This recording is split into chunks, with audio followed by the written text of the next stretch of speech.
반갑습니다. 이데일리온 소영호 전문가입니다. 여러분들 벌써 1월 달이 마무리가 되고 이제 2월 달이 시작되고 있습니다. 올해가 벌써 한 달이 지났습니다. 사실 1월 달에 주식시장을 생각해 보면 첫 시작은 굉장히 좀 불안정했습니다. 불안정했기 때문에 1월 랠리가 있을까라는 우려감을 가지셨던 분들이 많으셨던 것 같습니다. 하지만 제가 연말부터 여러분들께 강조해드렸던 부분들은 우리나라는 원래 산타 랠리가 별로 없었다. 그렇기 때문에 연초 랠리를 오히려 기대해보자라고 말씀드렸는데 1월 달에 코스피 지수는 어느덧 2,500선 가까이까지 올라와 있는 상황이다라고 볼 수 있겠습니다. 하지만 최근 들어서 또 삼성전자의 실적 쇼크와 함께 여러 가지 좀 FOMC를 앞두고 있다 보니까 시장이 좀 눌림이 이어지고 있는 상황입니다. 우리가 자라보고 놀란 것은 소뚜껑 보고 놀란다고 해서 굉장히 좀 갑자기 또 안 좋아지는 거 아니야? 라는 걱정을 하시는 분들이 있는데 일단 FOMC 회의를 앞두고 있는 상황이기 때문에 불확실성이 있어서 그렇지 여전히 외국인들의 수급과 그리고 환율의 흐름들을 봤을 때 여전히 시장의 움직임은 견조하다라는 것을 우리가 좀 기억해 볼 수 있지 않을까라고 생각을 합니다. 그렇기 때문에 너무 걱정하지 마시고 여러분들이 연초에 계획하셨던 주식에 대한 공부가 진행되기 중이시더라면 지치지 마시고 여러분들 차근차근히 열심히 해보시면 좋은 시장이 좀 기대되니까요. 참여해보시면 좋겠다, 열심히 해보시면 좋겠다라고 말씀을 드리도록 하겠습니다. 자, 우리가 지난 시간까지 제가 여러 가지 이렇게 6강까지 좀 진행을 해왔는데요. 기초부터 시작해서 일단 6강까지 마무리됐던 부분들은 단타를 하는 방법, 단기 트레이딩을 하는 방법에 대해서 우리가 근본적으로 크게 길게 배워봤습니다. 그래서 거래량을 이용한 장대 양봉과 거래량을 이용한 단타 방법, 그다음에 거래량과 윗꼬리를 이용한 단타 방법에 대해서 두 가지를 크게 배웠죠. 그래서 그 전부터 캔들, 거래량, 이동평균선, 지지저항 이런 것들을 여러 가지 빌드업을 했고 그다음에 실전에서 활용하는 방법까지도 배워봤습니다. 여러분들이 그것을 통해서 실질적으로 저에게 피드백을 주시는 분들도 많이 계셨어요. 특히나 노란톡을 통해서 질문도 많이 주셨고 그거에 대해서 실전에서 활용하신 분들도 많이 계셨고 저와 함께 종목까지도 같이 살펴보신 부분들도 있으셨을 텐데 아직 나는 그걸 보지 못했다 하시는 분들은 노란톡에 들어오셔서 다시 보기를 꼭 보시고 그다음에 다음 강의로 넘어가 보시면 좋겠다라고 말씀을 드리도록 하겠습니다.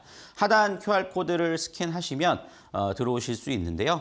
참여 코드는 3258번 입력하셔서 들어오시면 됩니다. 또는 문자를 통해서도 참여가 가능하신데요. 샵 3772번으로 제 이름 세 글자 서용원이라고만 입력하셔서 보내주시면 여러분 노란톡에 들어오셔서 저와 함께 또 소통하실 수 있는 기회가 있으니까요. 많은 참여해 보시고 다시 보기도 해 보시길 바라겠습니다. 자, 오늘 주제에 대해서 이제 본격적으로 살펴볼 필요가 있겠다라고 말씀을 드릴 수 있을 것 같은데요. 자, 서영원의 주식 바이블 오늘의 주제는 개인 투자자의 약점, 포트폴리오에 대한 또 강의를 진행을 해볼 겁니다.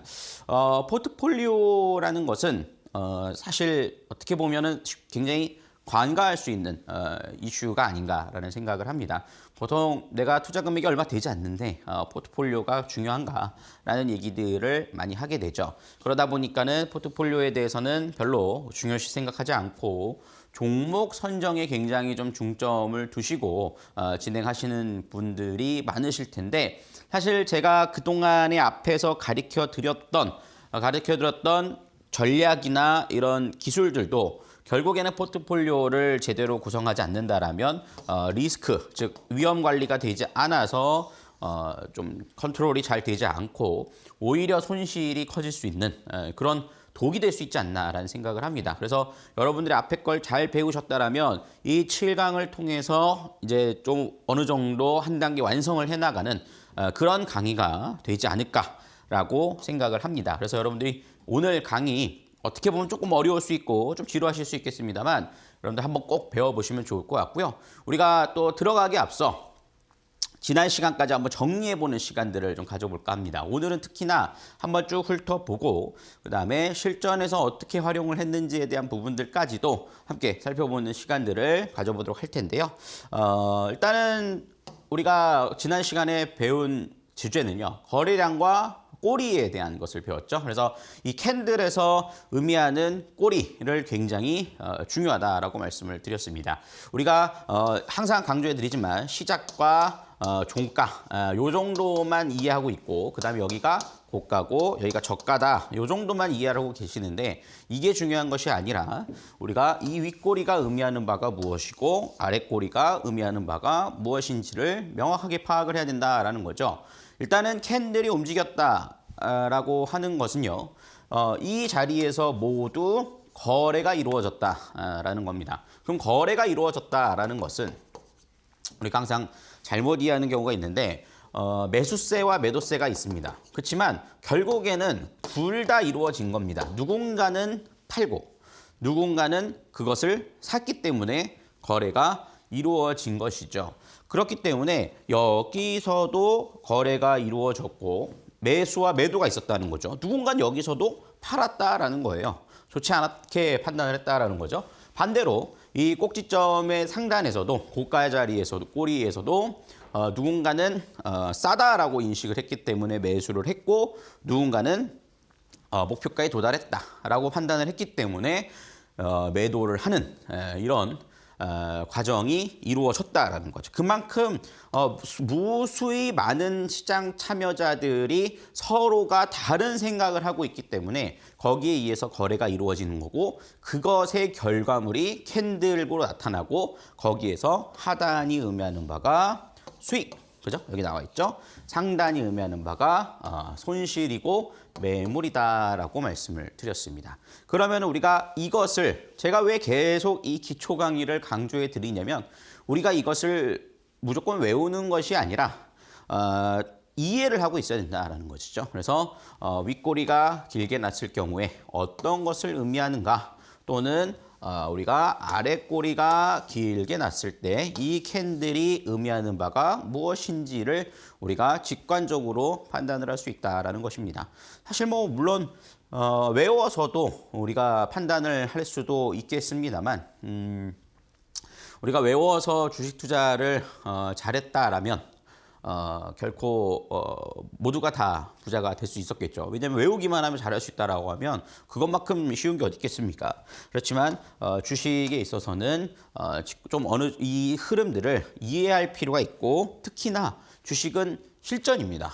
우리가 좀 공부로 표현을 하자면 주식은 시험과 같지 않을까라는 생각이 듭니다. 항상 돌발 변수가 발생을 하게 되고 그 돌발 변수에 내가 대응을 잘 하게 되면 거기에 대한 결과로서 수익이 따라오게 되는 것이고 그 돌발 변수에 잘 대응하지 못하면 결국에는 그 시험에 실패를 하듯이 주식도 마찬가지지 않을까. 내가 객관화된 자료를 통해서 공부를 했지만 실전에서는 엄청난 여러 가지 변수와 함께 작용을 하고 있기 때문에 이것을 그냥 우리가 외우고 있는가라면 결코 대응이 안 되고 응용이 안 된다라는 것이죠. 그렇기 때문에 이것을 확실하게 이해하고 가는 것이 무엇보다도 중요하다라고 말씀을 드릴 수 있겠습니다. 그래서 이제 조금 더 이제 지난 시간의 디테일함을 좀 말씀을 드린다라면 우리가 이런 자리를 이용해서 공략을 한다라고 말씀을 드렸죠. 일단은 첫 번째 대량 거래가 동반되면서 강하게 상승을 주가가 하게 되고 그 상승에 따라서 어느 정도의 영역에 도달하게 되면 이제는 비싸다라는 인식과 함께 매도세가 늘어나게 되고 그렇게 되면 주가는 이렇게 윗꼬리가 달린다라고 말씀을 드렸죠.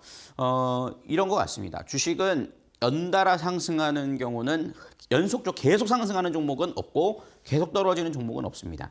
그런데 이렇게 윗꼬리가 달렸다라는 것은 우리가 뭘 의미한다? 매물을 의미하고, 그죠?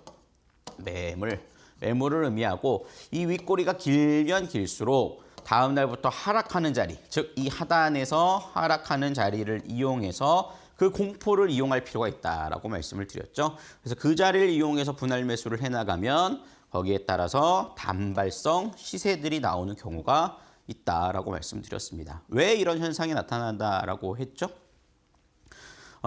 우리가 매집 주체, 즉 뭐 세력 이렇게 표현을 하기도 하죠. 이 종목을 이끌어가는 주체에 대해서 얘기를 할 때 보통 일반적으로 대량 매물이 매도가 나갈 때는 이렇게 떨어지는 자리에서 매도가 나가는 경우는 흔치 않다라고 말씀을 드렸죠.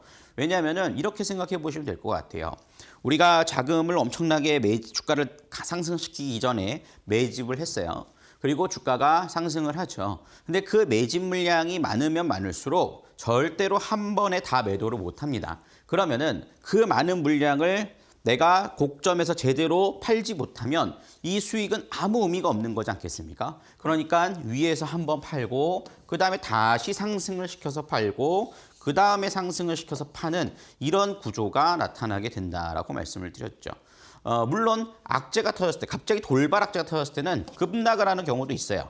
그렇지만 그런 경우는 일반적인 케이스가 아닌 일반적인 케이스로는 이렇게 좀 파동을 그리면서 매도가 이루어진다라고 말씀을 드렸습니다. 그러면 우리가 그것을 이용해서 전략을 세워나가 볼 필요가 있다라는 것이죠. 그렇기 때문에 우리가 기술적 분석에서 이런 헤드 앤 숄더형 패턴을 배우기도 하는 것이죠. 왜냐하면 주가가 헤드 앤 숄더형이 나타난 이유가 뭐예요? 고점에서 매도가 이루어지고 그 다음 고점에서 매도가 이루어지고 그 다음에 이렇게 해서 이렇게 떨어지는 경우 굉장히 많습니다. 그래서 이제 보통 우리가 급등주라고 하는 종목들은 이렇게 급등을 했다가 그죠? 헤드 앤 숄더형을 만든 후에 한 6개월 이상의 횡보 기간을 거쳐서 거래량이 감소하고 그 다음에 다시 움직이는 이런 경우가 많죠. 그러니까 이런 고점에서 혹시나 잘못 매수가 돼서 손실 구간에 놓여 있으신 분들은 굉장히 오랜 기간 동안 고생을 하는 경우가 많습니다. 그렇기 때문에 우리가 상승 추격 매수로 대응하는 것이 아니라 이런 자리를 오히려 역이용해서 우리가 전략을 세워나가는 게 무엇보다도 중요하다라고 말씀을 드린 것이죠. 그래서 주가가 상승 후 윗꼬리 매물이 출현하고 추격 매수가 아닌 윗꼬리, 즉 공포 심리, 그죠? 여기 나와 있죠? 공포 매물을 받으면서 분할 매수를 진행한다. 그래서 첫 번째 대량 거래보다는 두 번째 대량 거래, 다음 날 거래 감소가 나타나는지 체크를 하고 거래 감소가 나타난다라면 매집 매물을 매도하지 않았다는 증거이기 때문에 투매시 분할 매수를 하면서 수익을 극대화하고 손실을 최소화할 수 있다라는 것을 제가 지난 강의까지 설명을 드렸던 내용입니다. 그죠? 그래서 이렇게 이 그림을 제가 보여드렸죠. 거래량을 동반한 강한 상승 후 다시 윗꼬리가 나타나는 경우가 있다. 그래서 목표가 영역은 어디라 그랬어요? 요 사이가 된다라고 말씀드렸죠. 왜냐하면 여기에 대한 매물을 소화하지 못하게 되면 다시 팔게 되면서 떨어져 버리기 때문에 우리는 장중에 올라올 때 매도하는 전략을 실행하자라고 말씀을 드렸습니다. 제가 이렇게 말씀을 드렸던 종목을 일부러 좀 방송에서 좀 종목을 선정할 때 있어서 인성정보라는 종목을 다시 한번 언급을 드렸습니다. 인성정보는 여러분들 지난 6강에서도 제가 이런 말씀을 드렸죠. 인성정보에서 이러한 패턴이 수없이 나오고 있다. 그렇기 때문에 여러분들이 관심을 갖고 어디가 매수 자리고 어디가 매도 자리인지에 대해서 한번 체크를 해보십시오 라고 말씀을 드렸죠.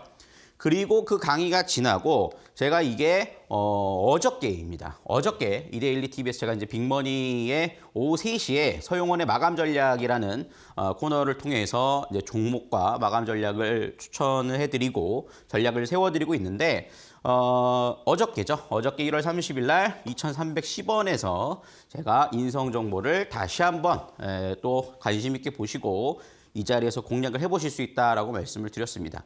일부러 제가 신대가를 시청하시는 우리 교육을 받으시는 우리 시청자분들을 위해서 맥점 자리를 잡아드리는 방법을 알려드려야겠다라고 해서 이렇게 알려드렸고 노란톡에서도 이 방법을 가지고 지금 이 인성정보를 관심을 가져보십시오 라고 말씀을 드렸습니다. 그래서 우리 노란톡에 참여하신 분들은 함께 또 우리 진행을 해봤던 종목이기도 하죠. 그런데 오늘 어떻게 됐어요? 오늘 2,650원 정도의 흐름들이 나왔고 14%의 상승세가 나왔습니다. 그만큼 우리가 실전에서 활용을 할 수 있느냐가 정말 중요한 전략일 텐데요. 여러분들이 이 그림을 잘 기억을 해 놓으시고 여기서 매수가 이루어지고 상승이 나오는 그런 패턴들을 한번 적용을 해 보시길 바라겠습니다. 그게 이제 이 차트죠. 자, 인성 정보는 제가 이제 구정 전에 여러분들에게 이 거래량과 윗꼬리 패턴의 기법을 알려드렸기 때문에 이때에 무수히 많은 이런 투매를 이용한 매매가 있습니다라고 말씀을 드렸죠. 그렇지만 제가 자료를 직접 드리지는 못했습니다. 그렇기 때문에 조금 아쉬운 마음이 있었어요. 여러분들에게 직접 한번 좀 알려드리면 좋을 텐데 라는 생각이 들어서 어저께죠. 어저께 제가 방송에서 말씀을 드렸던 자리가 이 종가 부근입니다. 여기서 진행이 됐죠. 그리고 나서 오늘 상승세를 보시면은 2,560원까지 상승하는 모습들을 보실 수가 있을 겁니다. 이것의 장점은 간단합니다. 제가 손절가로 잡은 자리는 요 기준선이 이탈되는 자리였어요. 그죠? 그러니까 우리가 여기서 매수를 하고 이 자리가 손절이 나올 때, 이 자리가 이탈이 될 때는 손절매로 대응을 하게 되는 것입니다. 그렇죠? 그런데 손절가에 도달하지 않고 바로 오늘 시장이 약세 구간, 지수가 약세 출발을 했을 때도 상승세가 이어지는 모습이었습니다. 공교롭게도 사실 뉴스는 많지 않았습니다. 뭐 비대면 관련된 원격 진료 관련된 종목이긴 합니다만 특별히 뉴스가 나온 건 없었어요. 하지만 이렇게 상승을 할 수 있었던 이유는 뭐다? 주가가 여기서부터 윗꼬리가 달리는 모습들을 보일 수 있죠. 그렇지만 저점을 깨지 않고 올라가는 모습들을 보실 수 있을 겁니다. 그렇죠? 그런데 이 윗꼬리가 의미하는 건 뭐라 그랬어요? 매물이라 그랬죠, 매물. 여러분 적용을 한번 해보는 거예요, 실전으로. 매물이 이렇게 작용을 하다 보니까 이 자리가 저항대로 작용하는 모습들을 보실 수 있을 겁니다. 그렇지만 어느덧 위에 상단은 저항대로 작용을 하고 있지만 저점은 높아가는 모습들이 나타나준다는 것. 즉 이런 형태를 보이고 있죠. 주가가. 이런 형태는 보통 이제 쐐기형, 뭐 깃발형 이렇게 표현을 하기도 하는데 힘이 응축되는 모습을 보여주고 있다라고 표현을 합니다. 근데 결국에는 이 자리에서 어떻게 돼요? 상단 돌파가 나오죠.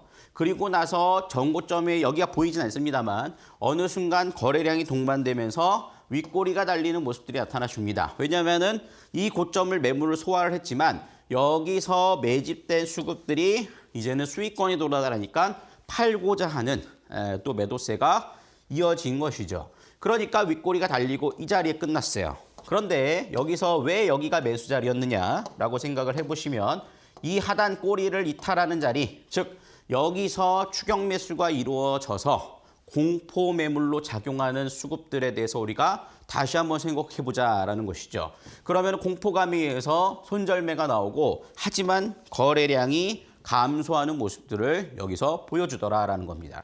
그렇기 때문에 우리는 이 자리를 이용해서 분할 매수로 진행을 하는 것이고 어느 정도 매물이 소화되고 나니 주가는 다시 한번 상승을 하는 모습을 보여줬다라는 것입니다. 근데 이거는 유독 강했어요. 그래서 전고점을 넘어가 버렸죠. 그래서 저희는 어디서 매도를 했느냐? 이 자리에서 매도를 했어요. 왜? 원칙대로 진행을 한다라는 거. 사실 이렇게 넘어가는 경우는 흔치 않습니다. 그렇지만 여기서 종가 기준은 결국엔 여기서 마감이 됐다라는 것을 보실 수 있겠죠. 그러면 여기서 이제 우리는 어떻게 볼 수 있느냐? 다시 여기서 제가 5강에서 강의해드렸던 장대 양봉과 거래량을 이용해서 이 자리 눌림목 마디를 이용해서 다시 한번 공략한다라면 단기 트레이딩도 가능한 자리가 다시 또 나오고 이 자리에 대한 지지대는 굉장히 강력하게 형성될 가능성이 높다라는 것이죠. 우리가 이 종목을 바라보면서 제가 1강부터 6강까지 해드렸던 모든 전략들이 다 들어가 있습니다. 캔들에 대한 전략, 이동평균선의 지지라인대를 형성했고요. 그리고 거래량에 대해서 우리가 공부를 했고 지지와 저항에 대해서 공부를 했고 그 다음에 대량 거래량과 윗꼬리 또는 장대 양봉을 활용한 방법에 대해서 공부를 한 것이 이 실전에서 적용이 되었다라는 것이죠. 그래서 제가 여러분들한테 말씀드리고 싶은 부분은 이것을 다 외우려고 하면 외워지지가 않습니다. 저라고 이거를 달달 외워서 여러분들한테 강의를 하겠습니까? 그렇진 않죠. 이거를 우리가 계속 반복해서 이제 실전에서 활용을 하다 보면 이러한 원칙들이 생기게 되고 그것이 자동적으로 체득이 되면서 여러분들이 전략적으로 활용을 해볼 수 있다라는 것이죠. 그렇기 때문에 여러분들이 이것을 공부하고 그것을 그냥 외우는 걸로 끝나는 것이 아니라 실전에 적용을 해나가는 것이 굉장히 중요하다라고 말씀을 드릴 수 있겠습니다. 그래서 지금도 듣지 않으셨어요. 노란톡 하단에 자막 나오고 있지 않습니까? QR코드로 스캔을 하셔서 들어오셔가지고 저한테 질문을 주십시오. 모르는 건 질문 주시고 또는 이런 종목이 이렇게 공략해 볼 만한데 어떤가요? 라는 질문도 해주셔도 좋습니다. 물론 확률적인 거기 때문에 내가 예상한 것과 다르게 흘러갈 수도 있습니다. 그렇지만 우리가 손절가를 잡고 익절가를 잡아가는 것까지 전략을 세워놓고 진행을 하고 있으니까 충분히 여러분들이 대응을 하실 수가 있을 거예요. 그래서 하단 QR코드 스캔하셔서 들어와 보시면 저와 소통하실 수 있는 기회를 얻으실 수 있고요. 또는 문자를 통해서도 참여 가능하시니까 지금 바로 들어와 보실 필요가 있다라고 말씀을 드릴 수 있겠습니다. 그래서 우리가 이렇게 어떻게 보면은 복습 차원일 수 있겠지만 제일 중요한 것 같습니다. 결국에는 우리가 이렇게 공부하는 것은 실전에서 주식에서 수익을 내기 위해서 하는 거기 때문에 어떻게 수익을 내는 것을 직접 보여드리는 것이 그죠? 가장 확실한 방법이 아닐까라고 해서 제가 방송을 통해서 여러분들과 함께 노란톡에서 진행했으니까 요 점을 다시 한번 복귀해 보시고 또 이런 종목들이 나오는 자리에서는 제가 노란톡을 통해서도 소개를 해드릴 거니까 많은 참여해 보시길 바라겠습니다. 자, 그래서 이렇게 한번 살펴볼 수 있겠고요. 이제 오늘 강의 또 본격적인 포트폴리오에 대해서도 한번 배워보도록 할 텐데요. 여러분들 이제 또 열심히 배워볼 의지가 준비가 되어 있으시죠? 우리 잠시 쉬었다가 본격적으로 출발을 해보도록 하겠습니다.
네, 이제 여러분들 또 열심히 해야겠다라는 의지가 불타고 계셨습니까?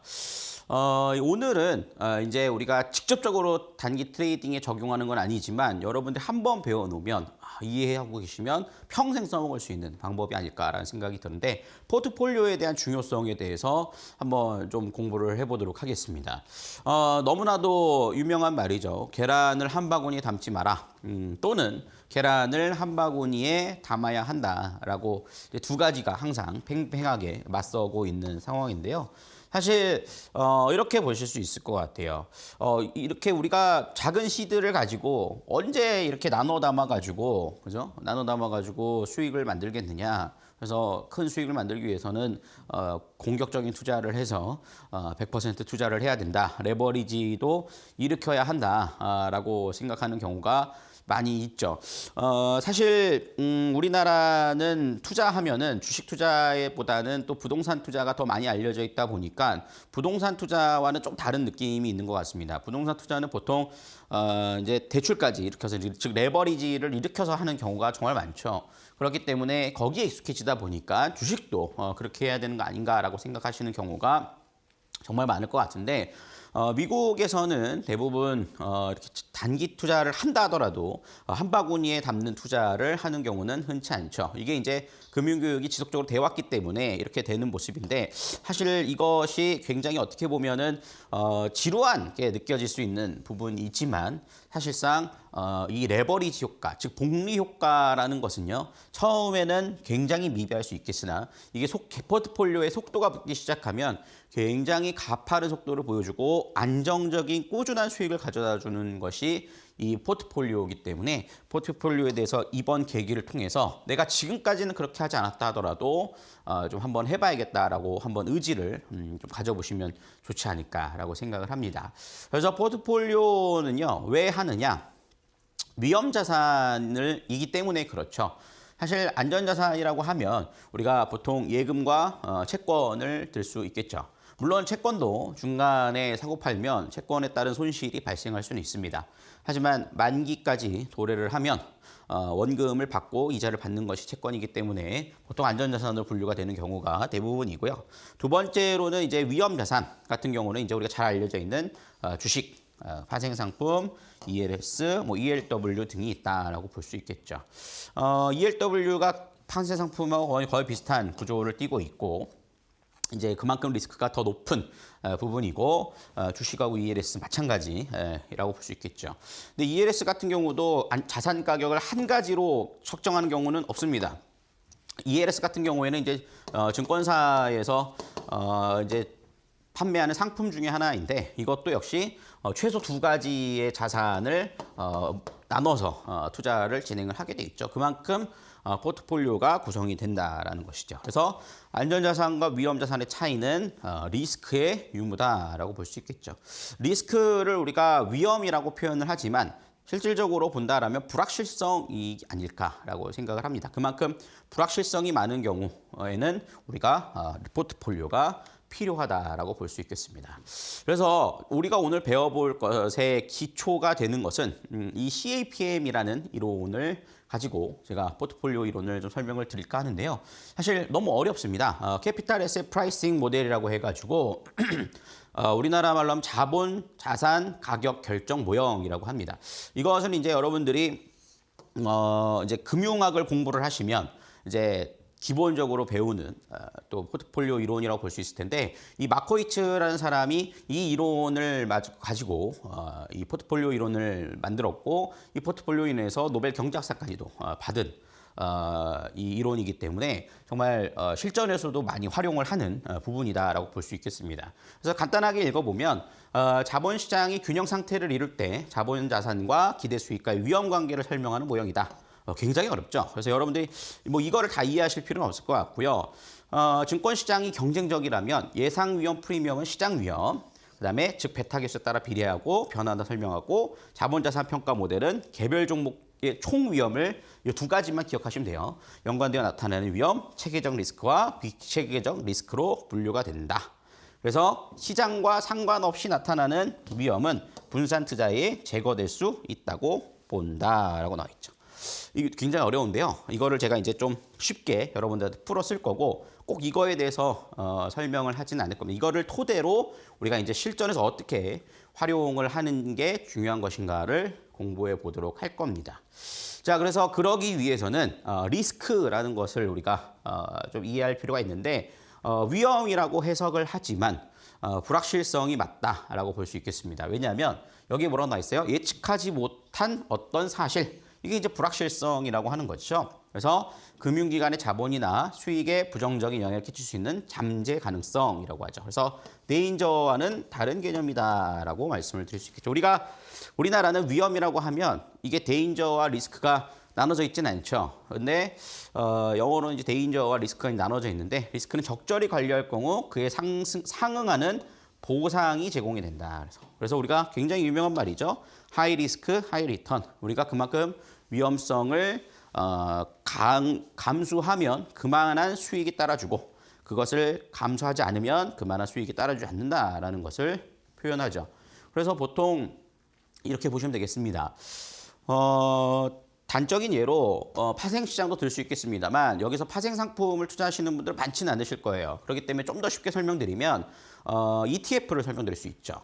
최근에 이제 코로나로 인해서 굉장히 핫했던 ETF들이 있는데요. 이 곱버스라고 하죠. 네. 곱버스와 레버리지. 이게 이제 여러분들 이 리스크와 하이 리스크 하이 리턴에 대한 대표적인 예라고 볼 수 있겠습니다.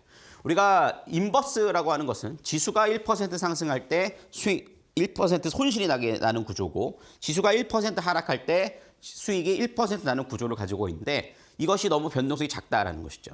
그렇기 때문에 그만큼 수익을 극대화하기 위해서 곱하기 2를 해버린 겁니다. 그게 이제 곱버스라고 볼 수 있겠고요. 보통 이제 곱하기 3, 미국에는 뭐 곱하기 4, 5까지도 존재를 하죠. 그러면은 반대로 1%가 상승을 하게 되면 내가 5%가 손실이 곱하기 5게 되면 5%가 손실이 날 수 있고 반면에 1%가 하락하면 5%가 수익이 날 수 있는 그만큼 리스크를 감소한 만큼 리턴이 커지게 되는 구조다라고 볼 수 있겠죠. 그게 이제 반대급부로 움직이는 것이 곱버스와 레버리지라고 볼 수 있겠죠. 그래서 여러분들 많이 이것도 투자를 하고 계시죠. 그래서 그런 특징들을 적절하게 만들어낸 것이다. 즉 리스크를 적절히 분배를 해서 만들어낸 상품이라고 보시면 되겠습니다. 대표적인 예라고 될 수 있겠죠.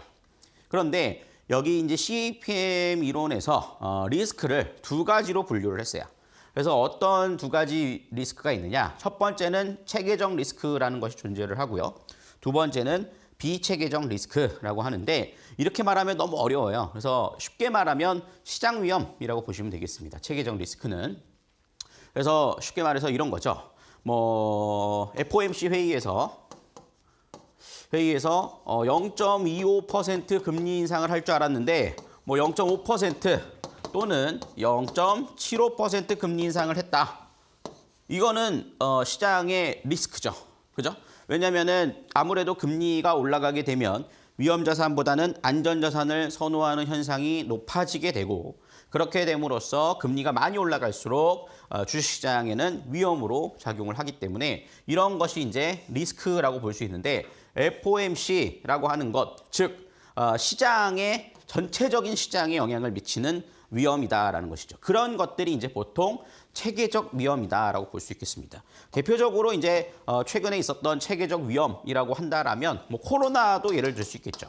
뭐 이제 좀 지나가긴 했습니다만 코로나도 어떻게 보면은 시장에 전체적으로 위험을 주는 위험이다라고 볼 수 있겠고요. 그다음에 우크라이나와 러시아의 전쟁 이거 역시 시장 위험에 포함된다라고 볼 수 있겠죠. 근데 이 체계적 위험 여러분 이해가 되셨죠? 체계적 위험에 대해서 체계적 위험은 여기 뭐라고 나와 있어요? 모든 위험 자산 즉 주식 뭐 부동산도 마찬가지고요. 그러니까 손실을 볼 수 있는 자산에 대해서는 존재함으로써 소멸시킬 수 없는 존재다라는 거예요.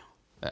이거는 아무리 내가 포트폴리오를 구성하고 뭘 해도 소멸시킬 수가 없어요. 이거를 감당을 하고 얼마나 컨트롤을 하느냐가 중요한 것이지 결코 이거를 내가 없애고 싶어도 없앨 수는 없다라는 거죠. 위험 자산에서는. 그러니까 내가 이걸 없애고 싶어 한다면 뭘 해야 돼요? 예금을 하셔야 되는 거죠. 쉽게 말해서. 그죠? 예금자 뭐 5천만 원까지 가능하니까 그러면 이제 위험 자산이 아닌 안전 자산으로 넘어가게 되는 구조라고 볼 수 있겠고요. 그리고 두 번째는 이제 비체계적 리스크라고 볼 수 있을 텐데요. 이거는 이렇게 보시면 사업 위험, 재무 위험, 국가 위험, 기업 위험 이렇게 될 수 있겠습니다. 국가 위험이 여기 들어가는데 아까 러시아랑 우크라이나는 이거는 그러면 비체계적 리스크가 아니냐라고 볼 수 있을 텐데요. 전 세계에 영향을 미치는 수준의 국가 위험은요. 체계적 위험에 들어간다라고 보실 수 있겠어요. 그래서 국가 위험물이 예를 들어서 북한이 미사일을 쐈다. 예. 요새는 뭐 주시장이 크게 반응을 하지 않지만 과거에는 우리나라 시장에서 뭐 탄도미사일을 쐈다라고 한다라면 순간적으로 출렁거리는 이런 것들이 이제 비체계적 리스크다라고 볼 수 있겠습니다. 근데 이런 것보다도 우리가 이제 보통 비체계적 리스크라고 하면 얘기하는 것들이 기업 위험입니다. 뭐 예를 들어서 뭐 우리가 최근에 역전의 명수가 된 종목 중에 하나가 있죠. 오스템 임플란트가 있죠. 오스템 임플란트 같은 경우에 직원이 거의 2천억 가량의 횡령을 함으로써 사실 상장 폐지 위기까지도 갔었습니다. 그래서 오스템 임플란트에 투자하신 주주분들에게는 굉장히 좀 힘든 과정이 있었습니다. 그렇지만 지금은 이제 서로 기업을 차지하기 위해서 지분 싸움이 이루어지다 보니까 주가가 이제 급등을 해버리는 이런 구조가 나와줬는데 이때 발생했던 이런 기업 리스크, 그죠? 뭐 횡령이 있었다든가, 뭐 배임이 있었다든가.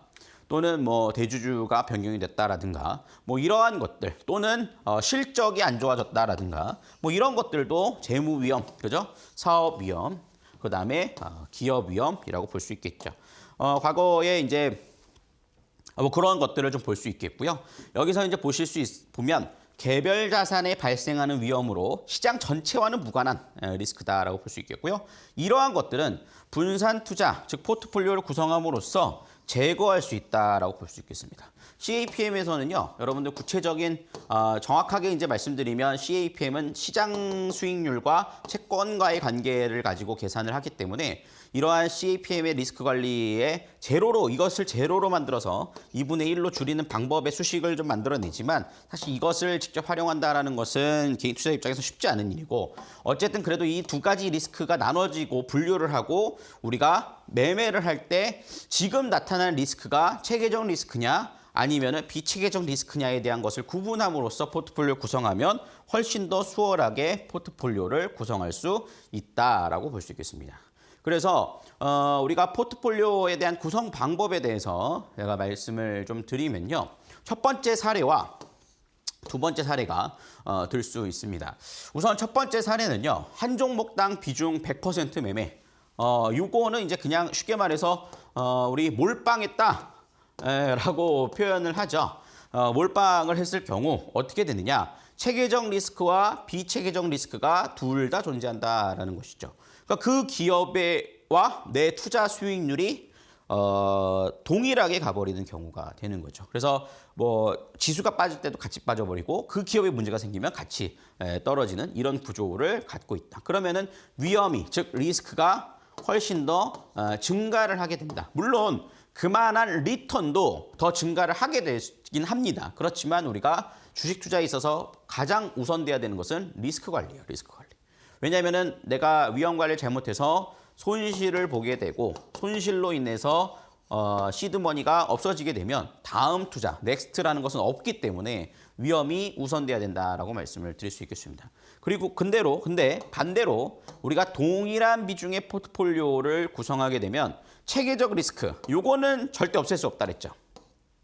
그렇지만 비체계적 리스크를 상쇄시킴으로써 위험이 50% 감소하게 된다는 것을 볼 수 있겠습니다. 그러면 우리가 50%의 손실 위험을 감소시킴으로써 어느 정도 위험 요소들을 제거를 하고 주식 투자를 시작하게 된다는 거죠. 그렇기 때문에 포트폴리오에 대한 굉장히 중요한 이슈고 이론이다라고 말씀을 드릴 수 있겠고요. 좀 더 디테일하게 나와 보면요. 이제 포트폴리오에 대한 직접적인 구성하는 방법을 말씀을 드릴 텐데 리스크와 리턴에는 적절한 분배가 중요하다라고 말씀을 드릴 수 있겠습니다. 여기에 보시면 총합이 이제 100인 포트폴리오가 나옵니다. 근데 보시면 이런 경우가 굉장히 많으실 거예요. 여러분들 계좌를 열어보시면 정말 이런 경우가 많으실 텐데 A라는 종목이 있어요. A라는 종목은 70%의 비중이 실렸고 B라는 종목은 20%, C라는 종목과 D라는 종목은 7%와 3%만 실렸죠. 근데 여러분들이 예를 들어서 70% 종목은 처음부터 70%를 실진 않으셨을 겁니다. 처음에는 내가 포트폴리오를 잘 구성을 할 거야 라는 계획을 갖고 투자를 시작하셨지만 일명 물타기죠, 물타기. 네. 이런 경우가 정말 많습니다. 물타기는 뭐냐? 내가 목표하는 치의 비중을 다 실었어요. 뭐 예를 들어서 20%를 실기로 했다. 비중을 실었습니다. 그래서 내가 20%의 비중을 실어서 매수를 했는데 예상보다 더 하락이 나오는 경우죠. 그런 경우에 이것을 다른 종목으로 투자하는 것이 아니라 다른 종목에 투자해야 될 비중까지 가져와서 추가적으로 더 사는 거죠. 그래서 또 떨어지면 또 사고. 이러다 보니까는 비중이 계속해서 한 종목에 늘어나 버리는 경우가 있다는 거예요. 사다 보니까 대주주 됐다. 뭐 이런 얘기들도 우스꽝스러운 소리로 나오듯이 이런 경우가 정말 많습니다. 이것을 일단 여러분들 절대 하셔선 안 된다라고 강조를 해드려요. 왜냐하면 이렇게 구조가 짜여지면요. 이렇게 되는 것과 동일합니다. 왜냐하면 잘 보십시오. 70%의 비중을 갖고 있고 이 D라는 종목은 3%의 비중을 갖고 있습니다. 3% 종목이 10% 급등을 했어요. 그러면 뭐합니까? 전체 계좌의 0.3%밖에 올라가질 않는 거죠. 그렇기 때문에 결국엔 이게 하락해버리면 이게 아무리 이 종목 이게 다 상승을 한다 하더라도 내 계좌는 의미가 없다라는 거죠. 이익이 날 수가 없다는. 이것이 상승해야만이 이것이 떨어진다 하더라도 이것이 상승해야만이 수익이 나는 구조를 가져가게 되더라라는 거죠. 그럴 바에는 차라리 100%를 담는 거나 다를 게 없다는 것이죠. 그렇기 때문에 포트폴리오의 가장 기본은 무엇이냐? 동일한 비중을 담아가는 것이 중요하다라는 거예요. 물론 여러분들 내가 가치 투자를 해서 장기 투자 관점으로 보는 종목이 있고 또는 단기 트레이딩을 하는 종목이 있고 또는 시가총액이 작은 종목을 공략하는 경우가 있고 시가총액이 큰 종목을 공략하는 경우가 있습니다. 그러면 약간의 비중 차이는 있을 수 있어요. 그렇지만 전체적으로 한 가지가 어긋나지 않게 비슷한 비중에 차지하고 있어야 리스크가 감쇄된다라는 것이죠. 그래서 여러분들이 포털 사이트에 증권 섹터에 들어가 보면 증권사들이 판매하는 펀드들을 구성한 종목들을 보여주는 창들이 있습니다. 거기서 보면 대부분 종목들의 비중이 2%에서 3%로 포트폴리오가 구성이 되어 있어요. 대부분 동일하게 구성이 되어 있습니다. 그럼으로써 전체적인 수익률이 포트가 올라가는 구조를 갖고 있는 것이 대부분의 펀드다라는 것이죠. 그렇게 해야 여러분들 수익이 적절하게 분배가 되고 구조가 될 수 있다라는 것을 볼 수 있겠습니다. 그래서 제가 여기서 화면 보시면 25%씩 4종목으로 나눴는데 이거는 얼마든지 변경이 가능합니다. 그렇죠? 뭐 10%씩 또는 20%씩 뭐 이런 변경이 가능하고 종목의 개수도 변경이 가능하나 여기서 강조해드리고 싶은 것은 적절한 분배가 필요하다라는 것을 볼 수 있겠습니다. 그것이 포트폴리오의 기초이자 가장 중요한 핵심이다라는 점들을 볼 수가 있겠어요. 그래서 올바른 포트폴리오를 구성하기 위해서는 최대한 동일한 비중으로 종목의 포트폴리오를 편입을 한다라는 거죠.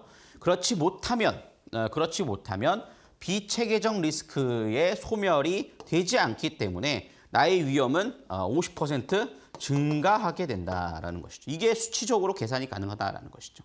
동일하지 못한 포트폴리오는 의미가 없다. 그죠? 그 종목과 함께 해야 되는 그런 구조가 발생하는 거고, 그리고 두 번째, 중기 투자와 장기 투자, 가치 투자 포트와 단기 트레이딩 포트를 나눠서 구상을 한다. 제가 요거는 권장해 드리는 부분이에요. 근데 조금 변경은 가능합니다. 어떻게 하느냐? 중장기 포트를 50% 정도 가져가시고 그다음에 단기 트레이딩을 30% 정도 진행을 하시고 현금에 대한 부분을 대응을 하신다. 그래서 우리가 전체적으로 수익률은 중장기 포트와 단기 트레이딩이 서로 병행돼서 흘러가야 된다라는 것을 볼 수 있겠어요. 왜? 심리적 불안감을 제거하기 위함이다라는 거예요. 특히나 최근 이틀 동안의 시장의 움직임들을 보면 이틀 동안 상당히 강한 조정을 받았죠. 그런 경우에 사실 중장기 포트 같은 경우는 조정을 받을 수 있습니다. 하지만 우리가 뭐 인성정보 같은 종목을 우리가 공략을 했다라면 어떻게 되겠어요? 이 포트가 좀 일시적으로 좀 늘렸다 하더라도 여기서 수익을 만들어냄으로써 포트폴리오 전체적으로 견고한 흐름들을 만들어낼 수 있더라라는 것이죠. 이런 것들을 만들어가는 것이 중요하고요. 포트폴리오를 전체 교체를 하는 것이 아니다라는 거죠. 제대로 된 포트폴리오, 편입과 제외로 관리를 한다. 그다음에 종목의 성패보다 계좌의 관리가 중요하다라는 것을 볼 수가 있겠습니다. 제가 그 전에 앞서서는 종목을 공략하고 대응하는 방법을 알려드렸더라면 이거는 내 전체 계좌를 관리하는 방법에 대해서 소개를 해드리는 건데 이 세 번째 얘기가 무슨 얘기냐라고 한다면 좀 더 디테일하게 말씀드리면 이런 얘기를 들 수 있겠어요. 업종별 포트폴리오를 구성을 한다. 몇 개 업종에 치우치는 경우 리스크 관리가 어렵다라는 거죠. 예를 들어서 오늘 삼성전자의 실적이 좋지 않게 나왔고 그걸로 인해서 삼성전자의 주가가 빠졌습니다. 근데 여러분들이 전체 포트를 구성할 때 있어서 예를 들어서 이런 거죠. 단기 단기 같은 경우는 뭐 인성정보를 했다라고 봅시다. 그죠? 인성정보 매매를 하셨어요. 근데 장기 투자 관점에서는 두 종목을 갖고 있는데 삼성전자와 SK하이닉스를 들고 계시는 거예요. 그러면 여러분들 이게 올바른 포트가 구성이 됐다라고 볼 수 있나요? 그렇지 않죠. 왜냐하면 SK하이닉스와 삼성전자는 동일하게 반도체 섹터라고 볼 수 있겠습니다.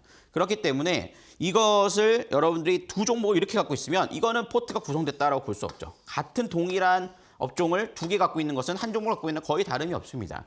그렇기 때문에 이런 경우에는 제대로 된 리스크 관리가 이루어지기가 어렵죠. 그러니까 예를 들어서 이런 경우에요. 호텔, 카지노, 화장품, 중국 소비주나 이런 것들을 보실 수 있겠고요. 전기전자, 2차 전지 이런 부분들을 나눠서 가져갈 필요가 있다는 것이죠. 그래서 다양한 업종에 대한 분산을 시켜야만이 우리가 흐름들을 가져갈 수 있다. 특히나 저는 이거는 지금 같은 시장에서는 굉장히 강조를 해드리고 싶습니다. 왜냐하면 우리가 금리가 낮은 상태, 저금리의 장에서는요. 유동성이 풍부하죠. 즉 돈이 많습니다. 시장에 돈이 많아요. 그런 경우에는 삼성전자도 가고 LG에너지솔루션도 올라가고 SK하이닉스도 올라가고 현대차도 올라가고 기아차도 다 같이 올라갈 수 있습니다. 하지만 지금은 고금리 시대죠. 그리고 금리를 언제 인상을 멈출 것이냐가 핵심입니다. 그렇죠? 그러면 여전히 인상이 이루어지는 시기입니다. 이렇게 고금리가 이루어지는 시장에서는요. 유동성이 작아요. 유동성이 작을 때는 어떤 현상이 나타나냐면 시속 게임이 나타나줍니다. 그 얘기는 무슨 얘기냐? 예를 들어서 삼성전자와 SK하이닉스가 상승을 한다. 그러면 LG엔솔이나 그다음에 뭐 현대기아차는 같이 올라가기 쉽지 않습니다. 왜냐하면 여기에 수급이 몰려있기 때문에 그렇죠. 반대로 오늘 LG엔솔이 올랐습니다. 하지만 삼성전자와 SK하이닉스는 떨어졌죠. 이런 식으로 동시에 같이 상승하기가 쉽지가 않아요. 그러면은 내가 이것을 계속 왔다 갔다 이 둘 다 업종이 좋다라고 가정을 해봅시다. 그럼 왔다 갔다 갈아탈 수만 있다라면 그렇게 하는 것이 가장 좋겠죠. 그렇지만 그렇게 하기 쉽지 않아요. 둘 다 업종이 좋다라면 두 업종을 나눠서 갖고 있어야 된다는 거죠. 그러면 하루는 삼성전자, SK하이닉스가 내 계좌를 이끌어가고 하루는 LG엔솔이 이끌어가고 그런 식의 시속 게임이 활발하게 이루어진다는 것이죠. 이것이 대형주에서도 나타나지만 중소형주에서도 굉장히 활발하게 나타나줍니다. 지금 현재 시장에서 가장 화두가 되는 섹터는요. 인공지능, AI 관련된 종목입니다. AI 관련된 종목이 엄청나게 강하게 상승을 해주고 있어요. 하지만 AI 종목이 꺾이면 다른 업종이 또 치고 올라갈 가능성이 굉장히 높습니다. 그러면 여러분들이 지금 AI 종목을 갖고 계신 분들은 차분히 수익 실현을 해나가시고 수익 실현을 해나가시는 그 물량을 가지고는 AI 종목보다는 다른 이제 티어 오를 업종에 대해서 이동 매수를 해나가면서 포트를 구성해 나가셔야 된다라는 것이죠. 그렇기 때문에 업종을 분산시켜서 대응하는 것이 중요하다. 그리고 마지막으로 포트폴리오를 더 강력하게 하는 것은 분할 매수와 분할 매도다. 즉 우리가 수평적으로 포트를 구성하는 것도 중요하지만 수직적으로 리스크를 관리해서 1차, 2차, 3차 이렇게 나눠서 분할 매수를 대응함으로써 리스크를 분산시킬 수 있는 방법도 중요하다라는 것을 볼 수가 있겠습니다. 그래서 제가 이 분할 매수와 분할 매도에 대한 것은 제가 따로 또 자세하게 설명을 좀 드릴 거니까 여러분들 좀 기대해 주셔도 좋을 것 같고요. 마지막으로 이게 복리와 단리에 대한 비교 그래프입니다. 복리가 처음에는 단리보다 좀 속도가 늦은 감이 있을 수 있어요. 하지만 시간이 흐를수록 복리는 파이가 커지면서 그 파이의 퍼센테이지로 움직이기 때문에 훨씬 커질 수 있다는 것이죠. 그래서 앙드레 코스톨라니가 이런 말을 했어요. 주식 투자에 뛰어들려면 기꺼이 위험을 감수하겠다는 정신적 준비 운동이 필요하다. 확실한 수익을 보장하는 주식시장은 세상에 어느 곳도 없다는 것이죠. 그렇기 때문에 내가 준비된 만큼 계좌가 관리가 되는 것이고 여러분들 제가 서영원의 주식 바이블을 통해서 여러분들에게 트레이딩하는 방법도 알려드리지만 궁극적으로 우리가 목표하는 것은 계좌의 수익을 만들어가는 것이 목적이 돼야 됩니다. 그렇기 때문에 여러분들이 포트폴리오 이론에 대해서도 확실하게 좀 공부를 해보시면 좋을 것 같고요. 또 다시 보기를 통해서 여러분 노란톡에서 저와 함께 또 궁금한 점이나 이런 점들도 질문을 주실 수 있으니까요. 많은 참여해 보시길 바라겠습니다. 하단 QR코드 스캔하셔서 들어오시면 되고요. 참여 코드는 3258번 입력하셔서 들어오시면 되니까 많은 질문해 주시고 저는 여기서 물러가도록 하겠습니다. 지금까지 이데일리온 서영원 전문가였습니다. 감사합니다.